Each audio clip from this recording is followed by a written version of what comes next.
ਭਾਜੀ ਇਹਦਾ ਗੌਰ ਦੇ ਨਾਲ ਮੂੰਹ ਵੇਖੋ ਜਿੱਦਾਂ ਇੱਕ ਥਣ ਵਾਲੀ ਬੱਕਰੀ ਹੁੰਦੀ ਆ। ਇਹਦਾ ਗੌਰ ਦੇ ਨਾਲ ਮੂੰਹ ਵੇਖੋ ਜਿੱਦਾਂ ਗਿੱਲੀ ਕੰਧ ਦੇ ਵਿੱਚ ਘਸੁੰਨ ਵੱਜਾ ਹੁੰਦਾ ਵਾ। ਇਹਦਾ ਗੌਰ ਦੇ ਨਾਲ ਮੂੰਹ ਵੇਖੋ ਜਿੱਦਾਂ ਯਤੀਮਖਾਨੇ ਦਾ ਮੁੰਸ਼ੀ ਹੁੰਦਾ ਵਾ। मोहतरम सागदार साहब फरमाउंदे आ कि साडे कोल पैसा है नहीं ते बैंकां च की रख के कर्जा लईए। ना ना ना ना जनाब असीं दसदे आ पटवारी किस दिन काम आउणे आ। ये भी ते धरती दे उत्ते बोझ ही आ। एवें आउंदे जांदे सड़कां दे उत्ते लिद्द करदे फिरदे आ। दुनिया दा आखिरी बेवकूफ इंसान आ। ਇਹਦੇ ਲਾਗੋਂ ਦੀ तेज वैगन लंघी ते जाके हस्पतालों पट्टियां कराया।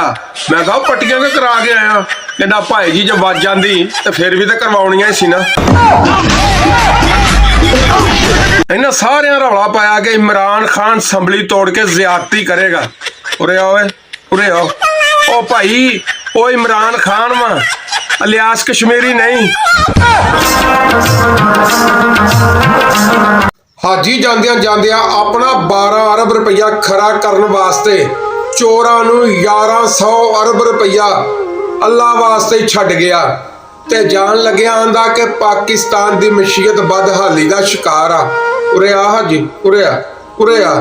ओ जिही पैगाम तेनू असद उमर दे हत्थ इमरान खान ने पहुंचाया सीगा, यही पैगाम तेन शौकत तरीन दे हत्थ पहुंचाया सीगा। तू जेम्स बॉन्ड बनया उदों ते किसी सुनन लई तैयार ही नहीं सीगा। सज्जनों बेलियो मित्रों जरदारी कोई सियासतदान नहीं हैगा। इनू तरक्की याफ्ता ममालक यूरोप बरतानिया अमरीका दे विच ब्रोकर आंदे ने ते लैंदे और चढ़दे पंजाब दे विच दल्ला आंदे ने ते कराची वर्गे उर्दू स्पीकिंग इलाके दे विच इनू बढ़वा आंदे ने।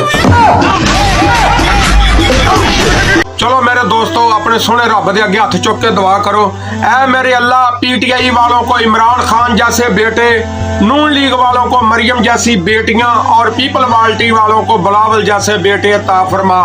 हिम्मत है तो बोलो आमीन।